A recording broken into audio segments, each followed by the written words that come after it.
ANP, brave, Peshawar, beautiful, Mazahimat, ضرورت, Bacha Khan, revolutionary, Nationalism, لال, Amal Wali Khan, brilliant, Social Media, مجبوری. Negative Comment.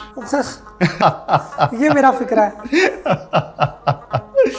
صحیح صحیح زبردست. خواجہ سرا, نصیب, نصیب, خود ڈاکٹر محرب آوان, کیا ہے آپ کی نظر میں؟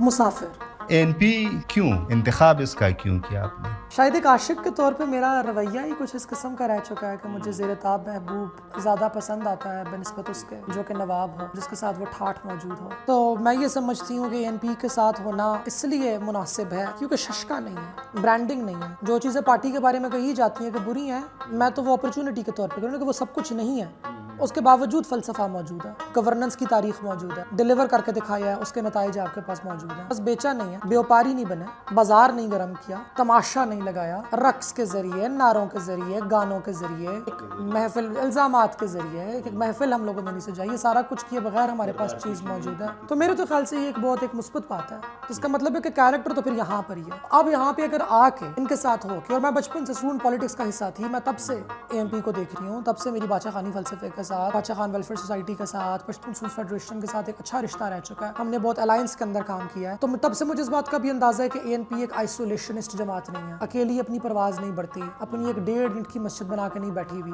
الائنس کرنی آتی ہے, سندھ میں بھی کرنی آتی ہے, پنجاب میں بھی کرنی آتی ہے, اور کر کے خیبر پختونخوا کے حقوق بھی منوانے آتے ہیں. اب یاد رکھیے کہ جب ANP حکومت کے اندر آئی تب کون تھا چیف جسٹس؟ افتخار چودھری. افتخار محمد چودھری کے ہوتے ہوئے, اور مشرف صاحب کو بھی گئے ہوئے میرے خیال سے کچھ ہفتے ہوئے تھے, کچھ مہینے ہوئے تھے. اس کے بعد آپ 18th امینڈمنٹ اور NFC ایوارڈ مجھے نکال کے دے دیتے ہیں. تو پھر اگر ابھی ANP پاور کے اندر آ جاتی تو کیا کچھ ڈیلیور کر سکتی ہے. ہم یہ بھول جاتے ہیں کہ عوامی نیشنل پارٹی انوویٹو تھی. باچا خان بابا کا کیا ہوا کام انوویٹو تھا, ٹریڈیشنل نہیں تھا. ہم لوگ ہمیشہ باچا خان بابا کی ہم اس زمانے کی سیاست کا ذکر کرتے ہیں. اگر آج آپ ان کو 2024 میں پیدا کریں کہ وہ 2024 میں جوان ہوتے, پھر وہ کیا کر رہے ہوتے, ہمیں یہ سوچنے کی ضرورت ہے. تو وہ سوچ انوویٹو ہوتی. تو ہمیں اب انوویشن, جدت پسندی کی طرف ہمیں آنا ہوگا. اس سے مجھے لگتا ہے کہ ہم کامیاب ہو سکتے ہیں. زبردست زبردست. ANP میں آپ آئی ہیں تو پھر کچھ لوگ سوال بناتے ہیں کہ کیوں آئی ہیں, کچھ عزائم ہیں کیا میرے؟ جی بالکل, عزائم کے بغیر تو انسان نہیں ہوتا. میرا عزم یہ ہے کہ اگلے الیکشنز کے اندر ہماری پرفارمنس انکریز ہو, امپروو ہو. آئیڈیلی اسپیکنگ تو یہ کہ ہم لوگ پروونشل گورنمنٹ اور سینٹرل فیڈرل گورنمنٹ کا ہم لوگ حصہ بنے, اور اگر نہیں بھی بنتے تو اپوزیشن کے اندر ہمارے نمبرز اتنے زیادہ ہوں کہ اس دفعہ سے ہم لوگ کم سے کم 2000-3000 ٹائمز انکریز کر کے آپ کو دکھائیں. کم بیک سب سے پہلا تو میرا عزم یہ ہے, پارٹی کو اس قابل, پارٹی کو میں جتنی تھوڑی میں کنٹریبیوٹ کر سکتی ہوں باقی پوری ٹیم کے ساتھ مل کر. آف کورس میں اکیلی, میں کون ہوں, میں عمران خان تھوڑی ہوں, میں کچھ اس قسم کا دعوے دار میں بنوں کہ جی ایک میں آ کے سب کچھ بچاؤں گی. کہ میں ان کوششوں کی جو ایک سلسلہ چل پڑا ہے اس کے اندر میں بھی اپنا حصہ ڈال دوں کہ ہم دوبارہ پارٹی کو اوپر لا سکیں. دیکھیں پیچھے رہ کے زیادہ کام کر سکوں, لیکن میری شخصیت کچھ اس قسم کی ہے کہ وہ پردہ جتنا بھی گہرا اور موٹا کیوں نہ ہو, روشنی اس میں سے چیت کر کے پہنچ ہی جاتی ہے مجھ تک. تو وہ I became the face without even wanting it. تو پرسنل میرا ایمبیشن تو ایسا کچھ بھی نہیں ہے, لیکن ابھی تو میں 33 ایئرس کی ہوں. آئی تھنک آفٹر 40 میں بھی میں بھی چاہوں گی کہ میں الیکشنز کنٹیسٹ کروں یا میں بھی پارلیمنٹ کے اندر پہنچوں. باچا خان کے بارے میں شدت کے ساتھ یہ ایک تصور موجود تھا اور ہے ابھی بھی کچھ حلقوں میں کہ وہ غدار تھے. پیٹ آباد کے اندر پلی بڑی ایک ایسا شہر جس کا نام ہی کلونیل کے اوپر ہے, ایبٹ, میجر ایبٹ کے اوپر ہے, کہ وہ آیا اور بیٹھا, اس نے قبضہ کیا. تو ہم نے تو کبھی گروئنگ اپ یہ والی بات سوچی نہیں تھی کہ خلقہ اور اخبال اختیار کے ایک فلسفی بھی ایگزسٹ کرتی ہے. تو جب میں نے پڑھا اور میں نے دیکھا تو میں کہ واو کہ یہ ایگزسٹ بھی کرتی ہے, یہ سوچ کہ میں یوں بھی سوچ سکتی تھی. اس سے پہلے کی محرب اور اس کے بعد کی محرب میں زمین آسمان کا فرق ہے. ورنہ آج میں بھی کوئی ہوتی رائٹ ونگ اسٹیبلشمنٹ ہاک. موضوع کو اگر آپ یہ والا پیمانہ اس کے اوپر لگائیں تو ہمیں یہ نظر آتا ہے کہ امیر کرے تو رقص ہے اور غریب کرے تو مجرا ہے. جو ہماری انڈیجنس آبادی ہے, پشتون, سندھی, بلوچ, پنجابی, ہزارے وال بھی, کشمیری بھی, سب کے اندر, عورتوں کے اندر خصوصی طور پہ خواجہ سراؤں کی بہت عزت اور بہت رسپیکٹ ہے. خواجہ سرا کمیونٹی کا قصور ہے یہ مان لینا کہ ہم معاشرے کے اندر آگے نہیں بڑھ سکتے, اور اگر ہم پہ لواطت کی جسم فروشی کی ذمہ داری ٹھونسی جائے گی, تھوپی جائے گی, تو ہم یہی کریں گے کیونکہ ہمیں یہ دی گئی ہے. اس سے انکار نہ کرنا خواجہ سرا کمیونٹی کی غلطی ہے. مبارک ہو سب سے پہلے تو آپ کو کہ آپ پختون میگزین کے پہلے ایڈیٹر قرار پائے.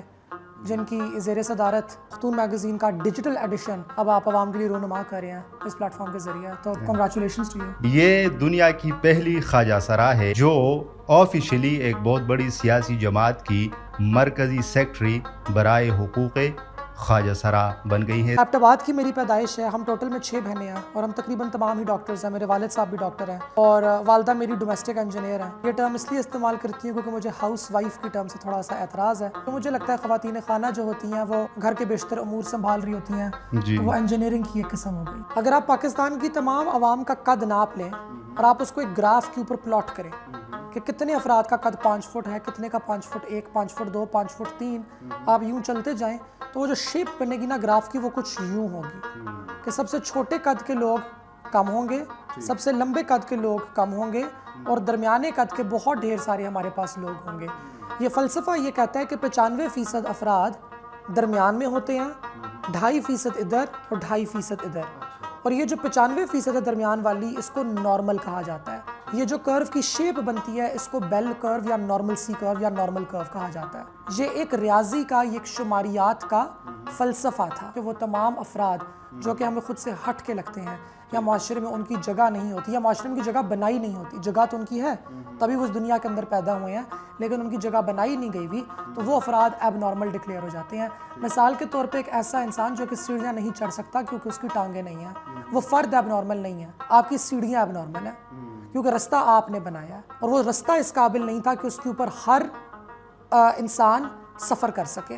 اس رستے کو اس طریقے سے بنایا گیا کہ کچھ افراد اس کے اوپر سفر کر سکتے تھے, باقی افراد اس کے اوپر سفر نہیں کر سکتے تھے. تو وہ بندہ ایب نارمل نہیں ہے, وہ سیڑھی ایب نارمل ہے. Human beings are not abnormal, the surroundings are abnormal. کیا نعرہ ہے آپ کا, کیونکہ آپ ایک ایسی کمیونٹی کو ریپرزینٹ کرتی ہیں, ان کے لیے لڑ رہی ہیں جن کے انگنت مسائل ہیں جن کو کوئی قبول کرنے کو بھی تیار نہیں ہے. خواجہ سرا کے وہی مسائل ہیں جو ایک کسان کے اور مزدور کے مسائل ہیں. وہ الگ بات ہے کہ اس کی محنت کو فحش قرار دیا جاتا ہے کیونکہ اس کی محنت خلوت کدے کے اندر ہے, اس کی محنت اندھیرے کے اندر ہے, اس کی محنت سے فیضیاب ہونے والی عوام کبھی اس محنت کا ذکر نہیں کرے گی. خواجہ سرا کے اندر کوئی آپ کو ایلیٹ نظر نہیں آتی, مگر خواجہ سرا اس حال میں کیوں پہنچی, اس بات کی حقیقت تک پہنچنا اور اس حقیقت کو عیاں کرنا ہماری جنگ ہے. حقوق کی حصولی تو ہماری پاکستان کی باقی محکوم اقوام کے ساتھ ہی ہوگی. یہ تو نہیں ہو سکتا کہ خواجہ سراؤں کو پہلے حق مل جائیں اور پشتون سٹوڈنٹ کو, قبائلی علاقہ جات کے افراد کو, بلوچ ماں کو حق بعد میں ملے.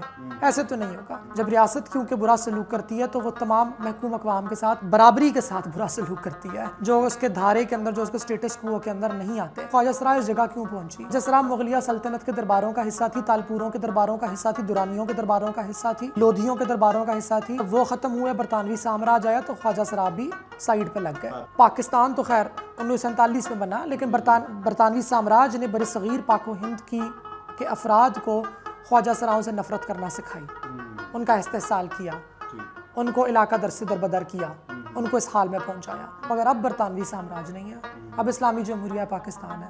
تو یہاں پہ ان کی عزت کو بحال کرنا تاکہ یہ بھی عزت کے ساتھ باقی لوگوں کے ساتھ روزی روٹی کما سکیں, میں یہ سمجھتی ہوں کہ یہ ہماری سب سے پہلی اور ہماری بنیادی جان. سیلف کرٹیسزم, اپنی ذات کے اوپر اگر آپ کی تنقید نہیں ہوگی تو پھر آپ آگے کیسے بڑھیں گے؟ بادشاہ خان کے فلسفے سے شروع کریں. انہوں نے پشتون قوم کو اکٹھا کیوں کرنا شروع کیا؟ کیونکہ انہوں نے بولا کہ پشتون قوم اکٹھی نہیں ہے. اگر مسئلے کی تشخیص ہی نہیں ہوگی تو ہم علاج کی طرف کیسے جائیں گے؟ یہ کلونیل اپروچ ہے کہ یہ ہیں ہی ایسے tribal people, punish them using the FCR. تو جیسے فاٹا کے اوپر FCR لگایا گیا, شاید آپ کی عوام الناس کو نہ پتا ہو, خواجہ سرا افراد کے اوپر کرمنل ٹرائبز ایکٹ لگایا گیا. پشتون ٹرائبز بعد میں کرمنلائز ہوئے ہیں. سب سے پہلا قبیلہ جو برصغیر پاک و ہند کے اندر برطانوی سامراج نے کرمنلائز کیا تھا وہ خواجہ سرا تھا, نمبر 1 پہ کرمنل ٹرائبز ایکٹ کے ذریعے, کیونکہ ہم اپنے بادشاہوں کے ساتھ جنگوں کا بھی حصہ تھے. نوجوان نسل کی جو ہمارے پاس خواجہ سرا ہے وہ یونیورسٹی جانا چاہتی ہے, وہ تعلیم حاصل کرنا چاہتی ہے, وہ لڑکوں اور لڑکیوں سے دوستی کرنا چاہتی ہے, وہ ان کے ساتھ اٹھنا بیٹھنا چاہتی ہے, وہ یہ قباحت کی جو زندگی ہے یا کوئی فقیری کی جو زندگی ہے وہ اس کے اندر نہیں جانا چاہتی, اور وہ یہ کام کر رہی ہے اور ہم یہ کر کے دکھا رہی ہیں. انگریزی کی ایک فریز ہے جو میں اکثر استعمال کرتی ہوتی ہوں, ویزیبلٹی پرومسز وائلنس.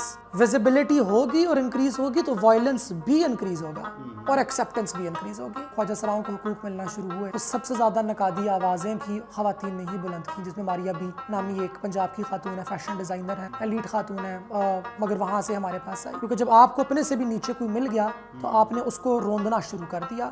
پشتون عورت کے اندر آپ کو ٹرانسفوبیا ڈھونڈنے پہ جا کے ملے گا, وہ بھی جبکہ آپ کی جو اربن بورژوازی ہے جو کہ اپنی ریشل آئیڈینٹی کو چھوڑ کے پاکستان کی کنزرویٹو ایلیٹ کے ساتھ خود کو زیادہ ہم آہنگ دکھانا چاہتی ہے, وہ پھر جا کے انہی کے اوپینینز کو اپنے اوپر ان کا لبادہ بھی اوڑھتی ہے. عوام میں تبدیلی آ رہی ہے, اس تبدیلی کی مثال یہ کہ آج آپ میرا انٹرویو لے رہے ہیں. کوئی آواز جس سے آپ کو تکلیف ہوتی ہے کہ کاش یہ نہ ہو؟ فینون کو پڑھا ہے آپ نے, فینون کو, فرانس فینون کو, ان کا جو ریچرڈ آف دی ارتھ کی کتاب کا پہلا چیپٹر ہے on violence, decolonization is always a violent process. میں کہتی ہوں کاش یہ نہ ہو. اس وقت اتنا صحیح جواب دینا چاہوں گی, پھر کسی دن اس کو لمبا